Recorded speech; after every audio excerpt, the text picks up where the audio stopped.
कार्यक्रम हाम्रो ठाउँ हाम्रा कुरामा पेनिखा डोरा गाउँपालिका वडा नम्बर 6, 8 र 10 मा सञ्चालन भइरहेको शिक्षामा पहुँच सुनिश्चितता परियोजना सेफ लागू भएको विद्यालयका शिक्षकहरूलाई तालिम सञ्चालन गर्न आउनुभएका प्रशिक्षक योगेन्द्र चापागाईसँग रहेर कुराकानी गर्नेछौं।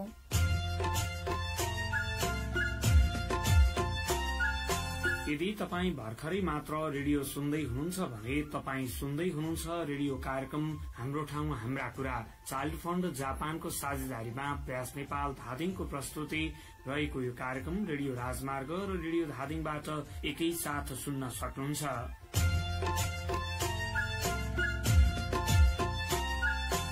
आजको कार्यक्रम हाम्रो ठाउँ हाम्रा कुरामा बेनिखा डोराङ गाउँपालिका वडा नम्बर 6, 8 र 10 मा सञ्चालन भइरहेको शिक्षामा पहुँच सुनिश्चितता परियोजना सेफ लागू भएका विद्यालयका शिक्षकहरूलाई एकीकृत पाठ्यक्रम सम्बन्धी क्लस्टर तहको तालिम सञ्चालन गर्न आउनुभएका प्रशिक्षक योगेन्द्र चापागाईसँग हामीले एकीकृत पाठ्यक्रम बाल बालिकालाई अध्ययन गर्ने तरिका, एकीकृत पाठ्यक्रमको ढाँचा, विद्यार्थी मूल्याङ्कन प्रणाली, बाल मैत्री शिक्षण सिकाइ र शैक्षिक सामग्री व्यवस्थापन कसरी गरिन्छ भनेर प्रश्न गरेका छौं। सुनौ उहाँसँग गरिएको कुराकानी। योगेन्द्र सर, हजुरलाई स्वागत छ कार्यक्रम। हस्, धन्यवाद हजुरलाई, धेरै धेरै धन्यवाद। सुरुवात गरौं, यो एकीकृत पाठ्यक्रम चाहिँ के हो, कसरी बाल बालिकालाई यसको अध्ययन गराइन्छ, बताइदिनुहोस् न। धेरै धेरै धन्यवाद यो अवसरको लागि। पक्कै पनि नेपाल सरकारले यो हरेक 10 वर्षमा चाहिँ विद्यालयको पाठ्यक्रम परिवर्तन गरिरहने अभ्यास अनुरूप यो 2076 सालमा चाहिँ राष्ट्रिय पाठ्यक्रम प्रारूप 2076 को जुन नेपाल सरकारले अप्रुभ गर्नुभयो, जुन अप्रुभ लागू भइसके पश्चात चाहिँ विद्यालय तहको पाठ्यक्रममा परिवर्तनको शुरूआत भयो। 2076 सालमा कक्षा 1 मा पाइलोटिङ भयो र कक्षा 1 मा पाइलोटिङ भइसके पश्चात चाहिँ कक्षा 1, 2, 3 का बाल बालिकालाई लक्षित गरेर चाहिँ एकीकृत पाठ्यक्रमको शुरूआत भएको दृष्टान्त छ। र एकीकृत पाठ्यक्रम ठ्याक्कै अब किन आवश्यक छ त भन्ने कुरा बुझाउनु चाहिँ अलिकति विद्यालय तहमा समुदायमा अलिकति आवश्यक देखिन्छ। र एकीकृत पाठ्यक्रम भन्नाले चाहिँ हजुरको कस्तो भन्ने सरल म एउटा उदाहरण दिन चाहन्छु। जस्तै हामी चिया बनाउँछौँ भने चिया बनाउँदाखेरि चिया रङ चाहिन्छ, चिनी चाहिन्छ, त्यसैले हजुरको त्यहाँ पानी चाहिन्छ होला, त्यो मिलेर चिया बने जस्तै। त्यो सँगसँगै हाम्रो यो एकीकृत पाठ्यक्रमका पनि सिकाइका विभिन्न क्षेत्रहरू हुन सक्छन्। ती सिकाइका क्षेत्रहरूलाई चाहिँ मिश्रित गरेर एकीकृत गरेर शिक्षण सिकाइ गरियो भने चाहिँ दिगो हुन्छ भन्ने अवधारणा अनुरूप यो एकीकृत पाठ्यक्रम आएको चाहिँ दृष्टान्त छ। जस्तै यसले चाहिँ बाल बालिकाहरूको पढाइलाई कसरी अगाडि बढाउँछ, जस्तै कक्षा 1 मा नै यो पाठ्यक्रम लागू गरिन्छ, यसले गर्दा चाहिँ उहाँहरूको पढाइको स्तरलाई कसरी मापन गर्छ, के छ त? यो एकीकृत पाठ्यक्रमले चाहिँ विशेष गरी किन लागू गर्नु पर्यो भने फेरि ब्याकग्राउन्ड जोड्यो भने अझै यसमा सुन्नु जस्तो लाग्छ मलाई। एकीकृत पाठ्यक्रम चाहिँ 2-3वटा आधारमा चाहिँ अत्यन्त प्रभावकारी र आवश्यक भएको देखिन्छ। एउटा सिद्धान्तगत रूपमा चाहिँ एउटा थ्योरीले नै के भन्छ भने विषयगत हाम्रो विषयवस्तुलाई चाहिँ खण्डीकरण गरेर फ्रेगमेन्टेसन गरेर शिक्षण गर्नुभन्दा विषयवस्तुलाई एकीकृत गरेर पढायो भने चाहिँ शिक्षण दिगो हुन्छ भन्ने एउटा मान्यता छ। त्यसकारणले सिद्धान्तगतै एकीकृत गरेर पढायो भने सिकाइ दरिलो हुन्छ भन्ने एउटा मान्यता छ। त्यसै गरी एउटा रिसर्चले पनि के भन्छ भन्नुहुन्छ भने एउटा समूहका बाल बालिकालाई चाहिँ विषयगत ढाँचामा शिक्षण गरी पुरानो ढाँचामा, अर्को समूहको बाल बालिकालाई चाहिँ एकीकृत ढाँचामा चाहिँ पाठ्यक्रममा शिक्षण गर्दाखेरि चाहिँ जुन एकीकृत ढाँचामा पढाएको बाल बालिकाको सिकाइ प्रति उच्च भयो र विषयगत ढाँचामा पढाएको शिक्षण सिकाइको बाल बालिकाको सिकाइ चाहिँ अलिकति कमजोर भयो। यसले रिसर्चले पनि के देखाउँछ भने एकीकृत ढाँचामा पढायो भने चाहिँ सिकाइ दरिलो हुँदो रहेछ भन्ने देखायो। त्यसै गरी एकीकृत पाठ्यक्रमले अर्को दोहोऱ्याउने एउटा अवसर दिन्छ र हाम्रो सिकाइमा के भन्छ भन्दाखेरि जहाँ बढी सिकाइ दोहोरिन्छ त्यहाँ सिकाइ चाहिँ दरिलो हुन्छ। जस्तै एउटा म उदाहरण दिन चाहन्छु। कक्षा 1 मा म र मेरो परिवार छ, म र मेरो परिवारका विषयवस्तु नेपालीमा पनि शिक्षण हुन्छन्, सहजीकरण हुन्छन्, अङ्ग्रेजीमा पनि त्यसैका विषयवस्तु हुन्छन्, गणितमा पनि त्यही हुने हुँदाखेरि त्यहाँ दोहोरिने चान्सेस चाहिँ हाई छ। त्यसले गर्दा हजुरको के हुन्छ भने जहाँ बढी दोहोरिन्छ त्यहाँ सिकाइ उपलब्धि बढ्छ। त्यसै गरी अर्को तेस्रो लजिक यसको के हो भने कसरी सिकाइ दरिलो हुन्छ भने एकीकृत पाठ्यक्रमले चाहिँ शिक्षण सिकाइको क्रममा बाल बालिकाको व्यवहार, उसको परिवेश जोडेर शिक्षण सिकाइ गर्नुपर्ने भन्ने एउटा छ। त्यसकारणले एउटा कन्टेक्स्ट बेस्ड टिचिङ फेसिलिटेसन गर्नुपर्ने हुँदाखेरि यी 4-5वटा लेन्सले चाहिँ हाम्रो नेपालमा पनि एकीकृत पाठ्यक्रम चाहिँ अत्यन्त आवश्यक छ र सिकाइको प्रति बढाउनु पर्ने भन्ने यसले चाहिँ सहयोग गर्छ। त्यो कारणले गर्दा नि यो एकीकृत पाठ्यक्रमको सुरुवात गरियो, यो आवश्यक देखियो हैन। त्यसले गर्दा नै अहिले हामीले यो सञ्चालन गरिरहेछौँ यो एकीकृत पाठ्यक्रम कुन ढाँचामा बनाइएको छ सर? एक्ज्याक्टली। अब यो विषयवस्तुका सिकाइ उपलब्धिका सिकाइका क्षेत्रहरूलाई एकीकृत गर्नेको विभिन्न मोडलहरू हुन्छन्। कुनै विषयगत हुन सक्छन् र विषयगत हुँदै गरे अहिले हामी विषयगतबाट चाहिँ अलिकति अगाडि गएर अन्तर्विषयक र बहुविषयकको ढाँचामा चाहिँ अहिले बनेका छन्। जस्तै हाम्रो सेरोफेरो चाहिँ अन्तर्विषयक भयो भने नेपाली अङ्ग्रेजी गणित चाहिँ हाम्रो बहुविषयक ढाँचामा बनेछ। र विदेशतिर हेर्दै जाने हो भने विषयगतबाट सुरुवात भएको ढाँचा चाहिँ विषयविहीन अथवा विषय नै हुँदैन, सिकाइ उपलब्धि मात्रै हुन्छ, त्यसको आधारमा शिक्षण सिकाइ हुने परिपाटी छ। र यसको आफ्नै पनि यो आधारित गरेर शिक्षण सिकाइ गर्ने तरिकै छुट्टै छ, पढाउने विधि नै फरक भएकोले चाहिँ यसले एनी हाउ सक्षमतामा आधारित बालबालिकाले सिकाउनै पर्ने र बालबालिकाले सिक्नै पर्ने एउटा चाहिँ अवधारणा यसले चाहिँ ल्याएको छ। जुन एउटा हाम्रो नेपालको सन्दर्भमा सिकाइ उपलब्धि अत्यन्त कमजोर भइरहेको अवस्थामा यसले चाहिँ प्रभावकारी रूपमा कार्यान्वयन गर्ने हो भने यसले अत्यन्त एउटा हाम्रो सिकाइ उपलब्धि वृद्धि गर्नेमा र सिकाइ गुणस्तर शिक्षक गुणस्तरमा सुधार गर्न योगदान पुग्ने चाहिँ म चाहिँ देख्छु। हामीले 2-3 विषयमा कुरा पनि गर्यौं, त्यसले तपाईले त्यसलाई गहिरो रूपमा बताउनु पनि भएको छ। यो एकीकृत पाठ्यक्रम अन्तर्गत मूल्याङ्कन प्रणाली चाहिँ कसरी गरिन्छ? अब विद्यार्थीहरूको मूल्याङ्कन गर्नु पर्यो। हजुर, यसमा त म थोरै एउटा मूल्याङ्कनमा जानुभन्दा अगाडि कसरी शिक्षण हुन्छ भन्ने थोरै म जोड्छु। त्यसले गर्दाखेरि मूल्याङ्कनमा जोड्न हजुरलाई यसमा सजिलो पनि हुन्छ होइन। सर्वप्रथम त यो शिक्षण विधिकै अलिकति प्रारम्भिक कक्षामा कक्षा 1, 2, 3 मा शिक्षण गर्ने विधि चाहिँ हाम्रो पाठ्यक्रम प्रारूप अथवा अहिलेको आधारभूत तहको पाठ्यक्रमले प्रष्ट रूपमा फरक तरिकाले बनेको छ। प्रारम्भिक कक्षाका बालबालिकालाई सिकाउने हो भने क्रमिक सिकाइ विधि अथवा क्रमिक सिकाइ रणनीति पनि भन्नुहुन्छ कसैले।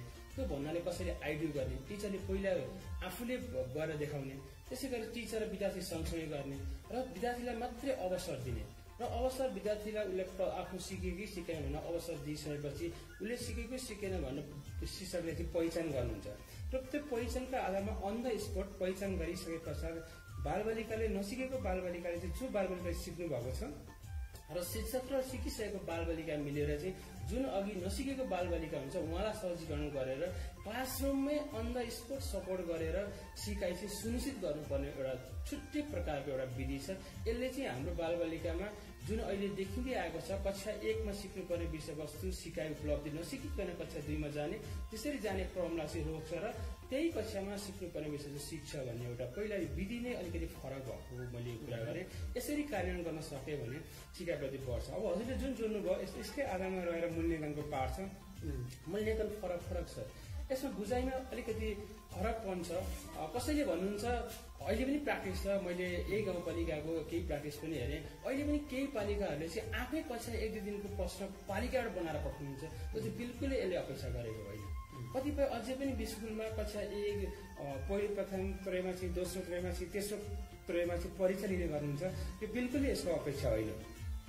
त्यसै गरी अझै पनि अर्को एउटा प्र्याक्टिस के गर्छ देखिरहेको छु म भने निरन्तर विद्यालयको शिक्षण सिकाइकै क्रममा अथवा टिचरले पढाउँदै पनि मूल्याङ्कन गर्ने हो, निरन्तर मूल्याङ्कन हो भन्नुहुन्छ। तर यी दुईटै कुरा चाहिँ होइन। यो अपेक्षा यो पाठ्यक्रमले लिएको भनेको 3 पटक परीक्षा पनि गर्नु भनेको होइन र परीक्षा शिक्षकले पढाउँदै मूल्याङ्कन गर्नु भनेको पनि होइन। यो भनेको चाहिँ थिमगत निरन्तर मूल्याङ्कन हो। हाम्रा कक्षाकोटाका विषयवस्तुहरू चाहिँ थिममा आधारित छन्। एउटा थिम सके पश्चात हजुरको परीक्षा तुरुन्तै लिनुपर्छ। त्यस कारण 3 पटक परीक्षा होइन, अब जतिवटा पटक थिम छन् त्यति पटक परीक्षा गर्नुपर्छ भनेको।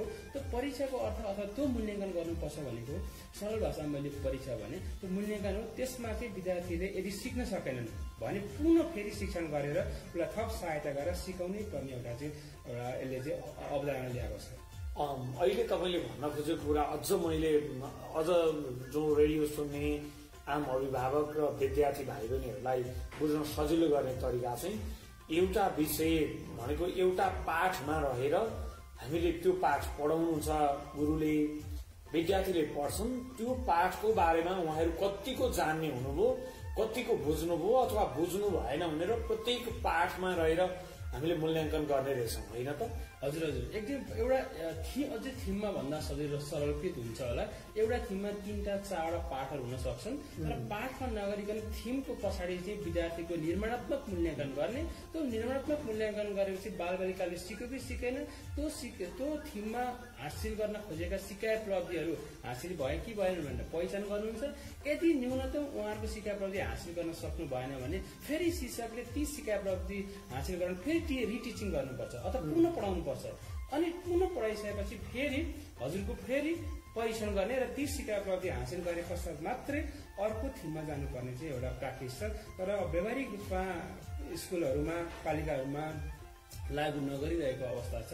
तर खासमा यस विधिबाट मूल्याङ्कन गर्ने शिक्षण गर्ने भने बालबालिकाको सिकाइ उपलब्धि डेफिनेटली उच्च हुने चाहिँ म बुझ्छु। हामीले यो कुरा गरिरहँदा रेडियो सुन्ने अभिभावकलाई चाहिँ होइन के कुरा गरे होला, हामीले त हाम्रा बालबालिका विद्यालयमा पठाउँछौँ, विद्यालयले परीक्षा लिँदैन, होमवर्क दिँदैन, के गरेको होला, यस्तो नै हुन्छ भनेर प्रश्न गर्ने अभिभावक पाउँछौँ। एक्ज्याक्टली एकदम राम्रो प्रश्न उठाउनु भयो अभिभावकको भूमिका विषयमा। यो स्टडीको पाठ्यक्रम बिल्कुलै फरक छ। यो एकीकृत पाठ्यक्रम अथवा आधारभूत तहको कक्षा 1-3 को पाठ्यक्रमले अभिभावकको भूमिकालाई पनि उत्तिकै जोड दिएको छ। हजुरले भन्नुभयो हरेक थिम पश्चात चाहिँ जुन मूल्याङ्कन हुन्छ त्यो मूल्याङ्कनको प्रोग्रेस लिएर उसले गरेको सिकाइ उपलब्धिको आधारमा विद्यालयले शिक्षकले चाहिँ अभिभावकसम्म पुर्याउनु पर्छ। त उसको विद्यार्थीको प्रगति बालबालिकाको प्रगति चाहिँ अभिभावकसम्म पुग्नेछ र पुगेको आधारमा आफ्ना छोराछोरीले के कति हासिल सिकाइ उपलब्धि हासिल गरे भनेर हरेक थिमपछि उहाँको सिग्नेचर सहित त्यो उहाँको रिजल्ट हेरेर सिग्नेचर सहित उहाँले पठाए पश्चात मात्रै त्यो अर्को थिममा जान मिल्छ। यसरी अभिभावकले पनि आफ्ना छोराछोरी चाहिँ एकैचोटि वर्षको अन्तिममा नभएर हरेक थिमपछि कति प्रगति गर्दैछन् मेरा छोरीले, मेरो भूमिका के हो भन्ने चाहिँ त्यसले बुझ्न पाउने एउटा अवसर छ। भनेपछि विद्यालयले परीक्षा लिँदैमा मेरो बालबालिका असाध्यै जान्नै हुन्छ भन्नेतिर नगइकन प्रत्येक प्रोग्रेसमा रहेर आफ्ना बालबालिकाको अभिभावकले बुझ्ने हो भने अझ त्यसले धेरै गहिराइमा पुर्याउँछ भन्ने कुरा एकदम हजुरले बताउनु भयो। अर्को चाहिँ यो पाठ्यक्रम चाहिँ कुन प्रकारको शैक्षिक सामग्री व्यवस्थापन गरिएको हुन्छ एकीकृत पाठ्यक्रममा? एकीकृत पाठ्यक्रममा हजुरको अब एउटै यसले के हाम्रो शिक्षण सिकाइको क्रममा चाहिँ एकीकृत ढङ्गबाट शिक्षण सिकाइका सामग्रीहरू बनोस् भन्ने चाहेको हुन्छ। अब यसको अर्थ चाहिँ हजुरले आफ्नो शिक्षण सिकाइ क्रियाकलाप गर्दाखेरि टिचरले शिक्षण क्लासरुममा शिक्षण सिकाइ गरिरहँदाखेरि चाहिँ जुन पाठले एउटा अपेक्षा गरेको हुन्छ त्यो लक्ष्य सिकाइ प्रति हासिल गर्ने सामग्रीहरू बहुमाध्यमकाहरू प्रयोग गर्न सकिन्छ। फर इक्जाम्पल एउटा हजुरको एउटा कलममा सिकाउँदै हुनुहुन्छ भने कलममा लेखेको एउटा चित्र हुन सक्छ होला, कलममा लेखेको एउटा तपाईँको सङ्केत हुन सक्छ होला, कलमकै ठोस वस्तु प्रयोग गर्न सक्नुहुन्छ होला, कलमकै हाम्रो अक्षर कार्डहरू हुन सक्छन्। ती सामग्रीहरू चाहिँ प्रयोग गर्न पर्छ होला सिकाइ प्रति हासिल गर्न। र यसलाई सबैभन्दा उपयुक्त भनेको त्यो हाम्रो शिक्षकलाई सजिलो गर्न कुन प्रकारको सिकाइ प्रति हासिल गर्नलाई कस्तो प्रकारको सामग्री आवश्यक छ भनेर शिक्षक निर्देशिका पनि विकास गरेको छ हाम्रो पाठ्यक्रम विकास केन्द्रले। त्यो पाठ्यक्रम विकास केन्द्रले निर्माण गरेको शिक्षा निर्देशिका शिक्षकले हेर्नुभयो भने कुन प्रकारको सामग्री आवश्यक हुने रहेछ, अनि त्यसलाई चाहिँ कसरी सहजीकरण गर्ने रहेछ त, कुन कुन तरिकाले शिक्षण गर्नुपर्ने रहेछ, त्यो पाठपछि कस्तो प्रकारको मूल्याङ्कन गर्नुपर्ने भन्छ एउटा दिशानिर्देश गर्ने हुँदा हाम्रो विद्यालयको तहमा चाहिँ शिक्षक निर्देशिकाको चाहिँ प्रयोग बढाउने हो भने त्यसले पनि सिकाइ उपलब्धि वृद्धिमा चाहिँ ठूलो योगदान पुग्ने र यो पाठ्यक्रम कार्यान्वयनमा ठूलो योगदान पुग्नेछ। अहिलेको हाम्रो विद्यालय तहको पाठ्यक्रम कार्यान्वयनमा एउटा बाधा भनेको चाहिँ हाम्रो पाठ्यक्रमले त अपेक्षा गरेको हुन्छ यसरी जाओस् भन्ने, तर त्यो अनुसार चाहिँ विद्यालय तहमा आफ्नो स्व अध्ययनको पनि अलिकति कमी भनौँ अथवा अपेक्षाकृत तालिमको क्षमता विकास कार्यक्रम नहुनुले पनि होला। त्यो हुनाले चाहिँ विद्यालय तहमा कार्यान्वयनमा अलिकति अप्ठ्यारो भएको देखिन्छ। शिक्षक निर्देशिका भयो भने चाहिँ उपयुक्त हुन्छ। त्यसै शिक्षक निर्देशिका नहुने कुरा त नहोला प्रत्येक विद्यालयमा, तर शिक्षकहरूले यसलाई त्यति धेरै महत्व नदिनुको कारण चाहिँ के पाउनुहुन्छ? तपाईँ त पूर्व मेचीदेखि पश्चिम महाकालीसम्म तराईदेखि हिमालसम्मका विभिन्न स्थानीय तहहरूका विद्यालयहरूमा पुग्नु भएको छ, के पाउनुहुन्छ? कस्तो पाउनु? राम्रो क्वेसन सोध्नु हजुरले। यो एकदम इन्ट्रेस्टिङ विषय पनि छ। हाम्रो विद्यालय तहको चाहे आधारभूत तहको कक्षा 1 3 होस् अथवा माध्यमिक तहको अथवा क्षमता विकासको होस्, यो सबै कुराको जड चाहिँ सो अध्ययनमा नै अलिकति केन्द्रित रहेछ। हाम्रो शिक्षक सर म्यामहरूले शिक्षकज्यूहरूले चाहिँ आफूलाई चाहिने विषयवस्तुहरूको तयारी गरेर आफूलाई चाहिने अध्ययन गरेर जानुभयो भने धेरै नै उपयुक्त हुने र सरकारले लिएको अथवा पाठ्यक्रमले लिएको उद्देश्य हासिल हुने रहेछ। हजुरले जुन प्रश्न सोध्नुभयो, अहिले मैले जति अनुभव गरिरहेको छु, शिक्षा निर्देशिका बनेको छ, पाठ्यक्रमको वेबसाइटमै छ, सजिलै डाउनलोड गर्न सकिन्छ। अहिले पनि एकदमै फ्याक्ट रूपमा बोल्ने भने धेरै शिक्षकहरूमा शिक्षक निर्देशिकाहरू छैनन् र भए तापनि त्यसलाई चाहिँ अध्ययन नगरेको चाहिँ मैले महसुस गरेको छु। यसको एउटा परीक्षणले पनि त्यही देखाउँछ। यदि त्यो एउटा नहुनुको कारण चाहिँ इच्छा शक्ति नै भन्छु म, किनभने हजुरको सामान्य पाठ्यक्रम विकास केन्द्रको वेबसाइटमा गएर आफूलाई डाउनलोड गरेर शिक्षा निर्देशिका मोबाइलमा पनि अहिले त एक्सेस छ, त्यो डाउनलोड गरेर अध्ययन गर्न सकिन्छ। र कतिपय विद्यालयहरूले पालिकाहरूले चाहिँ शिक्षा निर्देशिका प्रिन्टै गरेर पनि दिनु भइरहेछ। र त्यो अध्ययनको अलिकति कमी चाहिँ म देख्छु। पहुँचमा त शिक्षा निर्देशिकामा अपुग भन्ने चाहिँ छैन, तर खालि प्रयोगमा चाहिँ कमी चाहिँ देख्छु। शिक्षकहरूले यसलाई प्रयोगमा ल्याउँदा त आफ्नो क्षमताको अर्को एउटा विस्तार हुने कुरा भयो। एउटा बालबालिकाहरूलाई त्यो शिक्षण सिकाएको स्तर वृद्धि गर्नको लागि पनि सपोर्ट पुग्ने कुरा हो नि त। एउटा त्यो भएर नै राज्यले लगानी गरेको हो, बनाएको हो, नत्र त मिथ्या किन बनाउनु पर्थ्यो होला र होइन। तर यो बुझाउने कमी अथवा बुझ्न कमी भयो के होला? अब सामान्य कुरा चाहिँ आफ्नो टिचरलाई अथवा हामीलाई कुन शिक्षण गर्दैछु भने हामीलाई कस्तो प्रकारको सामग्री चाहिन्छ, त्यसमा रिलेटेड सामग्रीहरू के हो भने चाहिँ सो अध्ययन नै खोज्नुपर्छ। बुझाउने शिक्षा निर्देशिका के हो, कतिको इम्पोर्टेन्ट छ भने हाम्रो शिक्षकहरूमा अभाव भन्ने त्यसो भनौँ न जानकारी छैन भन्ने त म बिल्कुलै मान्दिनँ। उहाँलाई छ, तर विविध कारणवश अब उहाँहरूसँग सो अध्ययन गर्ने समय नभएर हुनसक्छ होला, पारिवारिक कठिनाइहरू होला, जे होस् विभिन्न कारण होला। तर इच्छा शक्तिमा पनि होला, थाहा पाइ पनि त्यसलाई अलिकति प्रायोरिटी नदिनु भएको होला। तर मेरो रिक्वेस्ट के छ भने आफूलाई चाहिने शिक्षण सिकाइ जुन आफू गर्दैछौँ, जुन कक्षाको विषयवस्तु गर्दैछौँ, त्यो अध्ययन गर्नुभन्दा हामीलाई चाहिने विषयवस्तु सो अध्ययनकै एउटा विकास गर्नु भने तालिम गोष्ठीले भन्दा पनि सो अध्ययनले चाहिँ अलिकति बढी महत्त्व दिने, त्यसले सफल गर्ने चाहिँ देख्छु र अनुरोध पनि म गर्न चाहन्छु शिक्षक। एकदम असाध्यै राम्रो तरिकाले तपाईँले बताउनु पनि भएको छ। मैले अर्को एउटा प्रश्नहरूलाई राख्न चाहे, बालमैत्री शिक्षण सिकाइ कसरी गराइन्छ विद्यालय? एकदमै हाम्रो प्रारम्भिक कक्षाका बालबालिकाहरूले को शिक्षणमा त बालमैत्री शिक्षण अत्यन्तै नै आवश्यक छ। अब हजुरलाई एकदमै अनेस्ट रूपमा भन्दाखेरि हाम्रो उहाँले थ्योरी पनि बुझ्नु भएको छ, क्लासरुममा यसरी पढाउनु पर्छ भन्ने ज्ञान पनि छ, तर व्यवहारमा चाहिँ अलिकति प्र्याक्टिस नभएको भन्ने चाहिँ म चाहिँ देख्छु। अब बढीभन्दा बढी सैद्धान्तिक गर्ने टिचरै बढी बोलिरहेको अवस्था छ होइन। तर क्लासरुममा चाहिँ क्रियाकलाप गराएर बालमैत्री तरिका र विभिन्न विधिहरू हुन सक्छन्। बढीभन्दा बढी अहिलेका एकीकृत पाठ्यक्रममा चाहिँ क्रियाकलाप नै क्लासरुममा गएर शिक्षण सिकाइ गर्नुपर्ने, क्रियाकलाप गराउनुपर्ने, बाल गीतबाट गराउनुपर्ने, कथाबाट गर्नुपर्ने, क्रियाकलापबाट गराउनुपर्ने, ती विधिहरू चाहिँ धेरैवटा छन्। अहिले मैले ठ्याक्कै यही भन्नुभन्दा पनि ती विधिहरू चाहिँ लागू गर्न सके चाहिँ सिकाइ गरिलो पनि हुन्छ र टिचरको लोड पनि अलिक कम हुन्छ। नत्र हाम्रो क्लास चाहिँ कस्तो छ भने टिचरले बोल्दा चाहिँ पढाएको हुने, टिचरले नबोल्दा चाहिँ पढाएको नहुने भन्ने छ। र त्यही क्रियाकलापलाई चाहिँ क्रियाकलापमा त्यही विषयवस्तुलाई क्रियाकलाप र समूहमा राखेर विद्यार्थीहरूलाई सिकाउनुदा चाहिँ धेरै सिकाइ गरिलो पनि हुने र बालमैत्री तरिकाले विद्यार्थीले सिक्न पनि सक्ने बालबालिकाले भन्ने हुन्छ, त्यो चाहिँ अलिकति कम पाएको। अहिले पछिल्लो समय सामुदायिक विद्यालयहरूको शैक्षिक स्तर घट्दो क्रममा छ, संस्थागत विद्यालयहरूको शैक्षिक स्तर बढ्दो क्रममा छ होइन। यो दुई बीचको ग्याप खाडल पूर्णको लागि के गर्नुपर्छ? एकदम अहिलेको यो भनौँ न एउटा हाम्रो शिक्षा प्रणालीमा एउटा भएको मेजर एउटा इस्युज बल्दो इस्युजको रूपमा तपाईँले भन्नुभयो। दुई तिनवटा लेन्सबाट हेर्नुपर्छ जस्तो लाग्छ। अब केलाई गुणस्तरीय शिक्षा भन्ने एउटा चाहिँ एउटा महत्त्वपूर्ण जस्तो लाग्छ मलाई। अब प्राइभेट स्कुल अथवा संस्थागत विद्यालयहरूको अङ्कको आधारमा गुणस्तरीय शिक्षा भन्ने कि के को आधारमा भन्ने एउटा ठुलो बहस छ, अहिले म त्यसतिर जान्ने।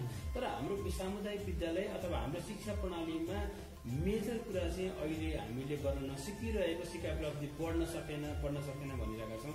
किन बढ्न सकेन भन्न चाहिँ खोजेका छैन। नीतिगत रूपमा अथवा अरू शैक्षिक रूपमा पनि भइरहेको छ, भौतिक संरचना पनि छ, त्यहाँ नमुना स्कुल पनि छ, ठुल्ठुला बिल्डिङ देख्नु गइरहेछ, सिसी भवन छ, ठुल्ठुला पहिला बसहरू छन्, विद्यार्थी पनि बढिरहेको छ, सबै कुरा छ, तर सिकाइप्रति किन बढ्न सकेन भनेर चाहिँ हामीले खोजिरहेका छौँ। त्यो प्रणालीमा डाइरेक्ट सपोर्ट गर्न सकिरहेको छैन। तालिम पनि दिएको छ, तर मुख्य रूपमा भनेको क्लासरुममा शिक्षकले शिक्षण सिकाइ गर्ने प्रक्रिया पाठ्यक्रमले भनेअनुसार शिक्षण सिकाइ उहाँले गर्नुभयो कि भएन भन्ने चाहिँ मेजर प्रश्न हो। फर इक्जाम्पल, एउटा विषयवस्तु शिक्षण सिकाइ क्रियाकलाप चाहिँ पाठ्यक्रमले यसरी शिक्षण गर्नुहोस् भनेर भनेको छ भने त्यही अनुसार क्लासरुममा शिक्षण सिकाइ नगर्ने भने त अपेक्षित उपलब्धि हासिल गर्न सकिन्छ।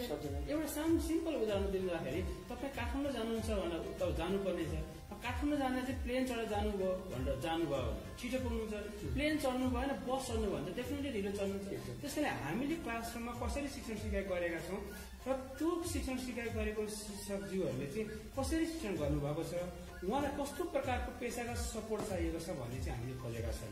एकदम सर, हामी समय असाध्यै छोटो छ, कुरा असाध्यै धेरै गर्न मन छ। अन्त्यमा यो रेडियो सुनेर बस्नुभएका तमाम श्रोता, विशेष गरी अभिभावक र विद्यालय उमेर समूहका आदरणीय विद्यार्थी साथीहरू र शिक्षक गुरुवर्गलाई अन्त्यमा के भन्न चाहनुहुन्छ?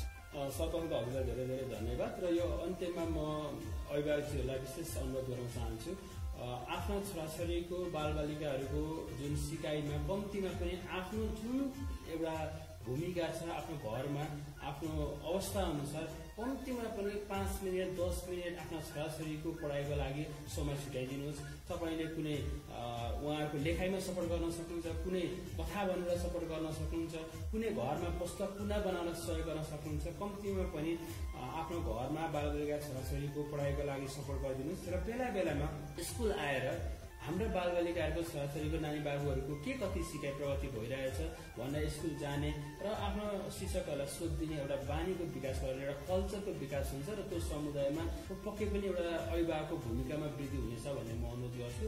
र शिक्षकज्यूहरूलाई एकदमै मेरो नमन छ, सम्मान पनि छ। म सधैँ शिक्षकज्यूलाई सम्मान गर्छु।